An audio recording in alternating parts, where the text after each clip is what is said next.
여러분, 우리 몸속에 말이죠. 지금 이 순간에도 수조 개가 넘는 작은 공장들이 쉴 새 없이 돌아가고 있다면 믿으시겠어요? 네, 바로 세포 이야기입니다. 오늘은 우리 생명의 가장 기본 단위, 이 정말 경이로운 세포 공장 안으로 한번 들어가 보겠습니다. 자, 오늘 우리가 둘러볼 공장 견학 코스는 이렇습니다. 먼저 이 모든 운영의 기초가 되는 청사진부터 살펴볼 거고요. 그 다음엔 아주 엄격한 보안을 자랑하는 정문을 통과해 볼 겁니다. 그리고 나선 공장의 심정부라고 할 수 있는 생산 라인을 둘러보고 마지막으로 이 모든 걸 가능하게 만드는 전문 기술자들까지 만나볼 거예요. 자, 그럼 첫 번째 코스, 바로 공장의 핵심부터 들여다보죠. 모든 위대한 건축물이 설계도에서 시작하잖아요. 우리 세포 공장도 마찬가지입니다. 바로 청사진에서 모든 게 시작되죠. 과연 어떤 부서들이 이 공장의 뼈대를 만들고 있는지 지금부터 한번 살펴보겠습니다. 이거 한번 생각해보면 정말 경이롭지 않나요? 지금 이걸 듣고 계신 바로 여러분, 나라는 이 존재가 사실은 수조 개나 되는 작은 생명 시스템, 그러니까 세포들이 모여서 만들어진 하나의 거대한 유기체라는 거잖아요. 모든 것의 시작점이 바로 이 세포 하나라는 거. 이게 바로 이 공장의 가장 기본적인 설계 개념인 거죠. 물론 모든 공장이 다 똑같이 생기진 않았어요. 예를 들어 우리 같은 동물 세포랑 식물 세포는 몇 가지 아주 결정적인 차이가 있습니다. 식물 세포를 보면요, 건물의 뼈대처럼 아주 단단한 세포 벽이 있고요. 또 태양 에너지로 직접 식량을 만들어내는 자체 발전소, 바로 엽록체도 가지고 있죠. 자, 여기가 바로 공장의 심장부이자 모든 결정이 내려지는 중앙 통제실, 바로 핵입니다. 이곳에는 DNA라는 정말 절대적인 마스터 설계도가 보관되어 있어요. 뭘 만들지, 언제 만들지, 또 얼마나 만들지.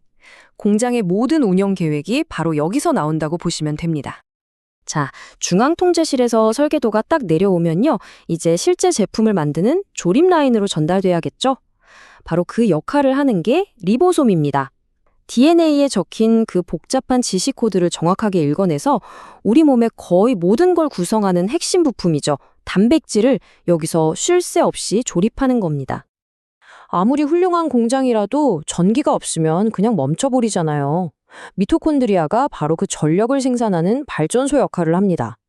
우리가 먹은 음식을 연료로 써서요, 공장 안에 있는 모든 기계가 바로바로 쓸 수 있는 에너지와 합해 ATP라는 걸 만들어내는 아주 중요한 곳이죠. 자, 이렇게 공장 내부의 핵심 부서들을 둘러봤는데요. 이제 외부와의 경계선으로 한번 가볼까요? 모든 공장엔 원자재를 들이고 또 완제품을 내보내는 정문이 있잖아요. 과연 세포에서는 이 중요한 역할을 누가 또 어떻게 하고 있는지 한번 알아보겠습니다. 세포의 정문, 바로 세포막인데요. 이게 그냥 단순한 벽이 아니에요. 뭐랄까요, 아주 까다롭고 스마트한 보안 검색대에 가깝다고 할 수 있죠. 우리한테 필요한 물자는 안으로 들여보내주고 위험하거나 필요 없는 것들은 아주 철저하게 막아내는 정말 놀라운 선별 능력을 가지고 있습니다.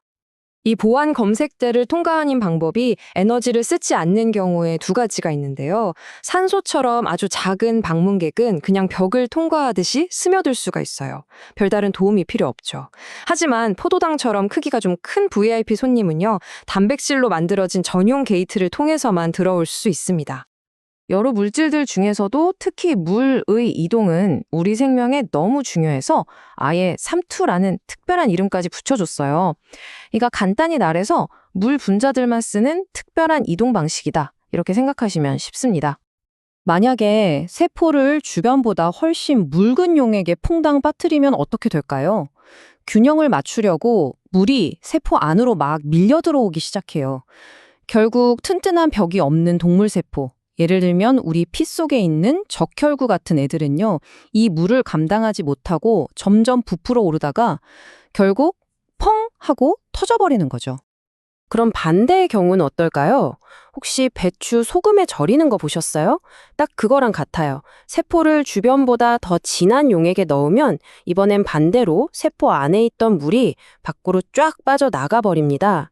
결국 적혈구는 수분을 다 잃고 힘없이 쪼그라들게 되는 거죠.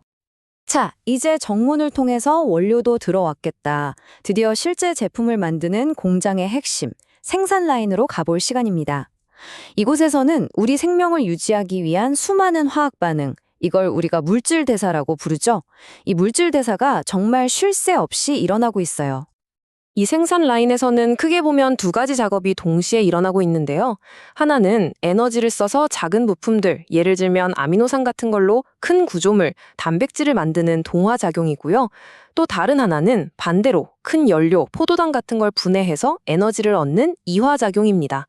그러니까 한쪽에서는 계속 짓고 다른 한쪽에서는 계속 부수면서 공장의 균형을 맞추고 있는 셈이죠. 이게 정말 재밌는 비교인데요. 우리 몸이 포도당으로 에너지를 얻는 거랑 장작을 태워서 열을 얻는 거랑 원리는 비슷하거든요. 근데 그 방식은 정말 하늘과 땅 차이입니다.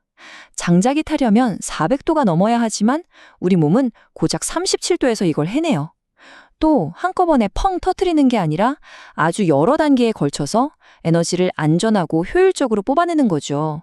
진짜 놀랍도록 정교한 시스템 아니겠어요? 아니, 근데 어떻게 우리 몸이 이렇게 정교한 화학 반응을 컨트롤할 수 있는 걸까요? 그 비밀은 바로 생산 라인 곳곳에 배치된 전문 기술자들 덕분입니다. 자, 이제 이 숨은 주역들, 효소에 대해서 알아볼 시간입니다. 다시 한번 생각해 보세요. 실험실에서는 막 열을 엄청 가해야 겨우 일어나는 그런 화학 반응들이 어떻게 우리 몸에서는 고작 37도라는 평범한 체온에서 이렇게나 빠르고 정확하게 일어날 수 있는 걸까요? 신기하지 않으세요? 그 비밀은 바로 활성화 에너지라는 것에 있습니다.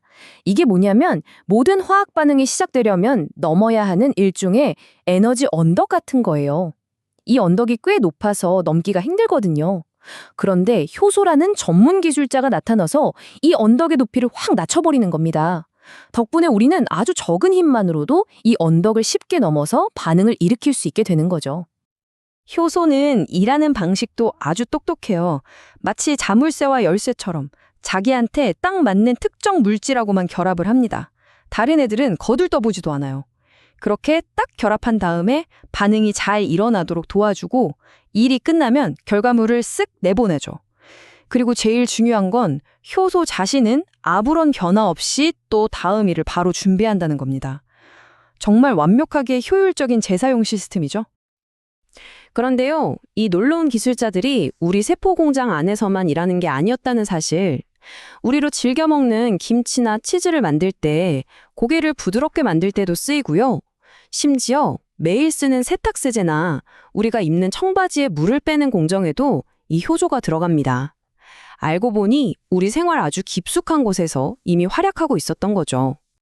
지금 바로 이 순간에도 여러분의 몸속에서는 수천 종류가 넘는 효소들이 각자 자기한테 딱 맡겨진 단 하나의 임무를 위해서 쉴 새 없이 일하고 있습니다.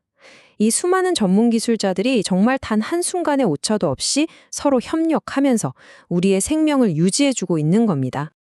자, 오늘 우리는 세포라는 정말 경이로운 공장 내부를 함께 여행해봤습니다. 그렇다면 이토록 정교한 수조 개의 공장들이 모여서 만들어진 나, 그리고 우리 인간이라는 존재는 과연 뭐라고 할 수 있을까요? 하나의 거대한 도시일까요? 아니면 하나의 잘 짜인 국가 같은 걸까요? 오늘 이 여정을 마치면서 이 질문에 대한 답을 한번 곰곰이 생각해 보시는 건 어떨까요? 아마 가장 흥미로운 마무리가 될 겁니다.